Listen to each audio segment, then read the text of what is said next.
ધમધમતી હતી factory, hospital dead બોડીથી ઉભરાઈ ગઈ, દ્રશ્યો રડાવી દેશે. બનાસકાંઠાના ડીસાના ઢુવા રોડ પર આવેલી ફટાકડાની ફેક્ટરીમાં લાગેલી આગે અત્યાર સુધીમાં 19 લોકોના જીવ લઈ લીધા. મૃતકોમાં 4 થી 5 કિશોરોનો પણ સમાવેશ થાય છે. ઘટનાને લઈને તપાસનો ધમધમાટ શરૂ થયો છે. પોલીસે ગોડાઉન માલિક દીપક સિંધીની અટકાયત કરી છે. બીજી તરફ બ્લાસ્ટ મામલે નવો ખુલાસો થયો. વગર લાયસન્સે ફેક્ટરી ધમધમતી હતી. માત્ર ફટાકડાના સંગ્રહ માટે મંજૂરી અપાઈ હતી. 31મી ડિસેમ્બરે તેની ટર્મ પૂરી થઈ હતી, છતાં ધમધમતું હતું ગોડાઉન. એમોનિયા નાઇટ્રેટના કારણે બ્લાસ્ટ થયો. બ્લાસ્ટ થતાં ગોડાઉનનો સ્લેબ ધરાશાયી થયો. 30 દિવસ પહેલા પોલીસ તપાસમાં ગોડાઉન ખાલી હતું. 30 દિવસની અંદર જ ગેરકાયદે કામ શરૂ કરાયાનું અનુમાન છે. લાયસન્સ રિન્યુની અરજી સરકારે મંજૂરી નહોતી કરી. ફરી અરજી કરતા સ્થાનિક તંત્રએ રૂબરૂ મુલાકાત લીધી હતી. તે દરમિયાન ગોડાઉનમાં ફટાકડાનો જથ્થો ન હતો. દીપક ટ્રેડર્સ નામની પેઢીમાં સલામતીના પૂરતા સાધનોનો અભાવ જોવા મળ્યો. ડેડ બોડીથી ભરાયેલી હોસ્પિટલના દ્રશ્યો રડાવી દેશે, કેમ કે બ્લાસ્ટના કારણે 19 લોકોના મોત થતા મૃતકોની લાશોથી બેડ ભરાઈ ગયા હતા. હોસ્પિટલમાં ગમગીનીનો માહોલ જોવા મળ્યો હતો. ઘટનામાં તમામ મૃતકો મધ્યપ્રદેશના રહેવાસી છે. આ મજૂરો 2 દિવસ પહેલા જ અહીં મજૂરી કામ માટે આવ્યા હતા અને ફટાકડા બનાવવાનું કામ કરતા હતા. આ દરમિયાન બ્લાસ્ટ થતા તેમના મોત નીપજ્યા. અનેક લોકોએ પરિજન ગુમાવતા કોણ કોને છાના રાખે તેવો માહોલ સર્જાયો. પ્રવીણ માળી, બળવંતસિંહ રાજપૂત, વિધાનસભાના અધ્યક્ષ શંકર ચૌધરી સહિતના લોકોએ પરિવારજનોને મળીને સાંત્વના આપી હતી. શંકર ચૌધરીએ કહ્યું કે આ માફ કરી શકાય એવી ઘટના નથી. રાજ્ય સરકાર કાયદેસરના પગલાં લેશે. બીજી તરફ ડીસા આગ મુદ્દે સીએમએ દુઃખ વ્યક્ત કર્યું. સીએમ ભૂપેન્દ્ર પટેલે સહાયની જાહેરાત કરી. મૃતકોના પરિવારજનોને 4 લાખની સહાય અપાશે. ઇજાગ્રસ્તોને ₹50,000ની સહાય. તો વિપક્ષે મોત પર રાજકારણ શરૂ કર્યું. મોત મામલે કોંગ્રેસે પણ તીખી પ્રતિક્રિયા આપી. મનીષ દોશી અને ધારાસભ્ય જિગ્નેશ મેવાણીએ સવાલો ઉઠાવ્યા. જવાબદાર અધિકારીઓ સામે કાર્યવાહીની માંગ કરી અને નિષ્પક્ષ વ્યક્તિને તપાસ સોંપી આરોપીને સજા કરવાની માંગ કરી. આ તરફ રાજકોટમાં સાબુ બનાવતી ફેક્ટરી સળગી ઉઠી. રાજકોટમાં વધુ એક ભીષણ આગ લાગવાની ઘટના સામે આવી છે. રાજકોટ અમદાવાદ હાઈવે પર આવેલા રૂડા ટ્રાન્સપોર્ટ વિસ્તારની બાજુમાં દિવેલિયા વિસ્તારમાં જેકે નામની સાબુ બનાવતી ફેક્ટરીમાં ભીષણ આગ લાગી હતી. નવાગામમાં આવેલી જેકે કોટેજમાં બપોરના 12 વાગ્યા આસપાસ આગ લાગતા નાસભાગ મચી ગઈ. આગે જોતજોતામાં વિકરાળ સ્વરૂપ ધારણ કરી લીધું. દૂર દૂર સુધી આગની જ્વાળાઓ દેખાય. લોકો ડરીને બહાર આવી ગયા હતા. આસપાસના લોકો પણ ભેગા થઈ ગયા હતા. ફાયર વિભાગને જાણ કરી હતી. તાત્કાલિક ફાયર વિભાગને જાણ કરવામાં આવતા અલગ અલગ 5 ફાયરની ટીમો મદદ માટે પહોંચી ગઈ હતી અને આગ પર પાણીનો મારો ચલાવી આગ પર કાબુ મેળવવાના પ્રયત્ન હાથ ધરવામાં આવ્યા. અંદરના ભાગે કેમિકલ પણ હોવાથી જોતજોતામાં આગે વિકરાળ સ્વરૂપ ધારણ કરી લીધું. 6 થી 7 કિલોમીટર દૂર સુધી ધુમાડાના ગોટે ગોટા દેખાતા હતા. લોકો ડરી ગયા હતા. ઘટનાની જાણ થતાં પોલીસ કાફલો પણ ઘટના સ્થળે પહોંચી ગયો હતો. દીપકભાઈ જયંતિભાઈ નડિયાપરાની ફેક્ટરીમાં આગથી લાખો રૂપિયાનું નુકસાન થયું હોવાનો અંદાજ છે. આ તરફ કચ્છથી વલસાડ સુધી આગનું તાંડવ જોવા મળ્યું. શેરડી ભરેલા ટેમ્પામાં લાગી આગ અને મચી ગઈ નાસભાગ. ભયાવહ આગના દ્રશ્યો છે કચ્છના.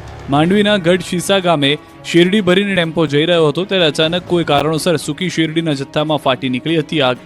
રોડ પર ટેમ્પો પલટી ગયો. રોડ પર પવનની ગતિના કારણે આગે ગણતરીની મિનિટોમાં રૌદ્ર સ્વરૂપ ધારણ કર્યું. આસપાસના લોકો આગને કાબૂમાં કરવા દોડી આવ્યા હતા. પાણીના ટેન્કર વડે લોકોએ આગ પર કાબૂ મેળવવા માટે પ્રયાસ કર્યા. મહા મહેનતે આગ પર કાબૂ મેળવાયો. આગના કારણે ટેમ્પાને ભારે નુકસાન થયું. આ દ્રશ્યો જૂનાગઢના છે. જીઆઈડીસી વિસ્તારમાં આવેલા બારદાનના ગોડાઉનમાં આગ ફાટી નીકળી હતી. આગ એટલી ભયાનક હતી કે ફાયર ફાઈટરની 3 ગાડીઓ ઘટના સ્થળ પર પહોંચી હતી. પાણીનો મારો ચલાવી આગ પર કાબૂ મેળવવા પ્રયાસ કર્યો.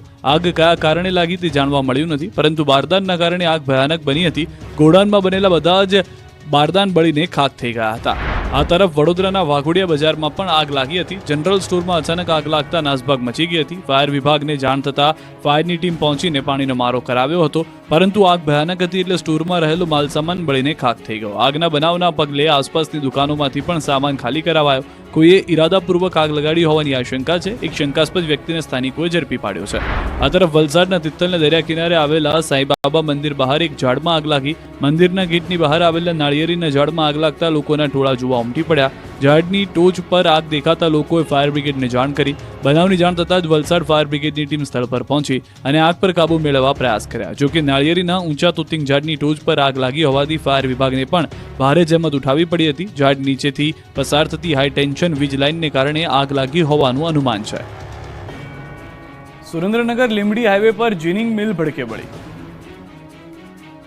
સુરેન્દ્રનગરમાં કપાસની જીનિંગ મિલ ભડકે બળી હતી. લીંબડી ધંધુકા હાઈવે પર આવેલ જીનિંગ મિલમાં આગ લાગતા અફરાતફરીનો માહોલ સર્જાયો. લીંબડી ધંધુકા હાઈવે પર મંગલદીપ જીનમાં આગ લાગતા કપાસનો જથ્થો બળીને ખાક થઈ ગયો. આ અંગેની જાણ લીંબડી, વઢવાણ, સુરેન્દ્રનગર ફાયરની ટીમને કરાતા ફાયર ટીમે પહોંચીને આગ પર કાબુ મેળવવાનો પ્રયાસ હાથ ધર્યો, પરંતુ પવનના કારણે આગે વિકરાળ સ્વરૂપ ધારણ કરી લીધું. જોતજોતામાં કપાસનો મોટો જથ્થો બળીને ખાક થઈ ગયો. મોટા પ્રમાણમાં કપાસનો જથ્થો બળીને ખાક થઈ જતા લાખો રૂપિયાનું નુકસાનીની આશંકા. ગુજરાત પર ટ્રિપલ ખતરો, હીટવેવ, માવઠું અને કાતિલ પવનો ફૂંકાશે. ગુજરાતના લોકો પર ટ્રિપલ ખતરો મંડરાઈ રહ્યો છે. 5 દિવસ હીટવેવ, માવઠું અને કાતિલ ઠંડા પવનો ફૂંકાવાની આગાહી હવામાન વિભાગે કરી. રાજ્યમાં ઉનાળો બરાબરનો જામ્યો છે ત્યારે અચાનક વાતાવરણમાં પલટો આવ્યો. કાળઝાળ ગરમીમાં આકાશમાંથી આગના ગોળા વરસવાની બદલે આકાશમાંથી આફત વરસશે. મહારાષ્ટ્ર પર એક સિસ્ટમ સક્રિય થઈ હોવાથી ગુજરાતમાં માવઠું ત્રાટકશે. થંડરસ્ટોર્મ એક્ટિવિટી સાથે સામાન્ય વરસાદ પડશે. હવામાન વિભાગે 2 દિવસ માવઠાની આગાહી કરી છે. 2 એપ્રિલે વાપી, નવસારી, દાદરાનગર હવેલી, વલસાડ, સુરત, ભરૂચ, નર્મદા, પંચમહાલ, દાહોદ, ગીર સોમનાથ, ભાવનગર, અમરેલી, દીવ, સાબરકાંઠા, અરવલ્લી અને મહીસાગરમાં ખાબકી શકે છે વીજળીના કડાકા ભડાકા સાથે વરસાદ. 3 એપ્રિલે વાપી, નવસારી, ડાંગ, તાપી, દાદરાનગર હવેલી, વલસાડ, સુરત, ભરૂચ, નર્મદા, પંચમહાલ, દાહોદ, ગીર સોમનાથ, ભાવનગર, અમરેલી, દીવ, છોટાઉદેપુર, કચ્છમાં હળવાથી ભારે વરસાદ પડી શકે. બીજી તરફ 5 દિવસ દરિયાકાંઠાના લોકો ગરમીથી સાચવીને રહેજો. હવામાન વિભાગે કચ્છ, પોરબંદર, ભાવનગર, દીવમાં હીટવેવની આગાહી કરી છે. પોરબંદરમાં ઓરેન્જ એલર્ટ આપ્યું છે. हॉट एंड ह्यूमिड कंडीशन रहेगा सौराष्ट्र कच्छ में डे 1 से लेकर डे 7 मतलब 1 अप्रैल से लेकर 7 अप्रैल तक कोस्टल क्षेत्र जो तटीय क्षेत्र है इसमें हॉट एंड ह्यूमिड कंडीशन की पूर्वानुमान दिया गया है. और जो गुजरात रीजन की कोस्टल तटीय क्षेत्र है दक्षिण गुजरात की इसमें डे 3 से लेकर डे 7 तक हॉट एंड ह्यूमिड कंडीशन की पूर्वानुमान दिया गया है, मतलब 3 अप्रैल से लेकर 7 अप्रैल तक. આગાહી મુજબ દક્ષિણ ગુજરાતનું બદલાયું વાતાવરણ. 4 દિવસ હવામાન વિભાગે વરસાદની આગાહી કરી છે. એ મુજબ જ દક્ષિણ ગુજરાતનું વાતાવરણ પલટાયું છે. ભર ઉનાળે આકાશમાંથી આગની બદલે વરસાદી છાંટા વરસી રહ્યા છે. વલસાડના વાતાવરણમાં છેલ્લા 2 દિવસથી પલટો જોવા મળ્યો છે. વાદળછાયા વાતાવરણ વચ્ચે કેટલાક વિસ્તારોમાં હળવા કમોસમી વરસાદી છાંટા પડ્યા હતા. ભર ઉનાળે ચોમાસા જેવો માહોલ સર્જાયો છે, જેથી જિલ્લામાં કેરીનો પાક તૈયાર થવાની અણી પર છે. એ વખતે જ બદલાયેલા વાતાવરણને કારણે કેરીના પાકને પણ નુકસાનની ભીતિ સેવાઈ રહી છે. આથી ખેડૂતોમાં ચિંતાનો માહોલ છવાયો છે. આ તરફ નવસારીમાં જિલ્લામાં પણ કાળા વાદળો ઘેરાયા હતા. વાદળો ઘેરાતા ખેડૂતોની ચિંતા પણ વધી ગઈ છે. ગણદેવી, ચીખલી, વાંસદા, ખેરગામ સહિત અન્ય વિસ્તારમાં પણ વાદળછાયું વાતાવરણ જોવા મળ્યું છે. જિલ્લામાં વાદળછાયું વાતાવરણને કારણે કેરી અને ચીકુના પાકને નુકસાનીની ભીતિ છે. આંબા પરની મંજરી કાળી પડવાની શક્યતા તેમજ નાની કેરીઓ ખરી પડવાની ભીતિ છે. આ વર્ષે શરૂઆતમાં કલમ પર સારા પ્રમાણમાં મંજરીઓ બેસવાને કારણે મબલક પાકની શક્યતા હતી, પરંતુ બદલાતા વાતાવરણે ખેડૂતોની આશા પર પાણી ફેરવી દીધું.